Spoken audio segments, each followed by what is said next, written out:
Ahmedabad Mumbai national highway પર મહિલાઓ રણચંડી બની છે। વાપી બગવાડા ટોલ નાકા નજીક મહિલાઓએ હાઈવેને બાનમાં લીધું છે। હાઈવેની ખરાબ હાલત અને હાઈવે પર ઉડતી ધૂળ અને ખાડાઓના મામલે મહિલાઓનું ઉગ્ર વિરોધ પ્રદર્શન જોવા મળી રહ્યું છે। શુભમ ગ્રીન સોસાયટીની મહિલાઓ હાઈવે પર ઉતરી પડી છે।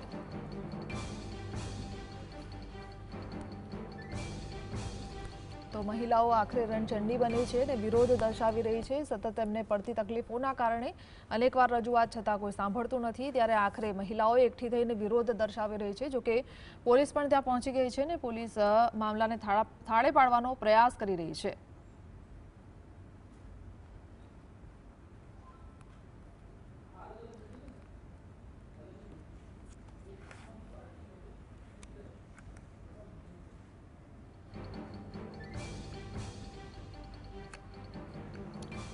સંવાદદાતા પ્રિયાંક જોડાયા છે। પ્રિયાંક, શું જાણકારી?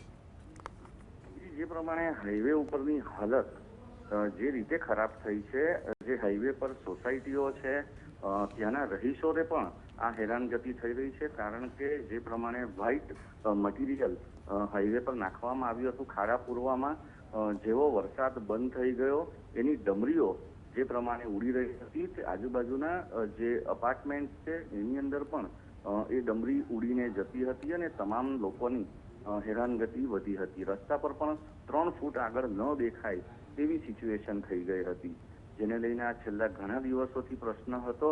તેને લઈને આજ રોજ મહિલાઓએ પોતાનું રૌદ્ર સ્વરૂપ દેખાડ્યું હતું। હાઈવે પર બગવાડા ખાતે જે ટોલ નાકું આવેલ છે ત્યાં આ મહિલાઓ પહોંચી હતી અને આ બાબતનો વિરોધ દર્શાવ્યો હતો અને તાત્કાલિક આ બાબતે કાર્યવાહી થાય, નેશનલ હાઈવે ઓથોરિટીને આ બાબતની જાણકારી મળે, તેઓના અધિકારી આ જગ્યાઓની વિઝિટ લે અને આગળની કાર્યવાહી કરે તે માટેની તેઓની માંગણી હતી અને તેઓએ ખૂબ જ ઉગ્ર રજૂઆત આજરોજ કરી હતી। જે પ્રમાણે ટ્રેન્ડ ચાલી રહ્યો છે એવું કહેવાય રહ્યું છે કે મહિલાઓ રણચંડી બની હતી, કારણ કે ખરેખર આ જેન્યુઇન પ્રશ્ન છે અને આ પ્રશ્ન ઉપર નેશનલ હાઈવે ઓથોરિટી કોઈ જ ધ્યાન ન આપતું હોય તેને લઈને આ પ્રશ્નો વધી રહ્યા હતા। જી, આભાર।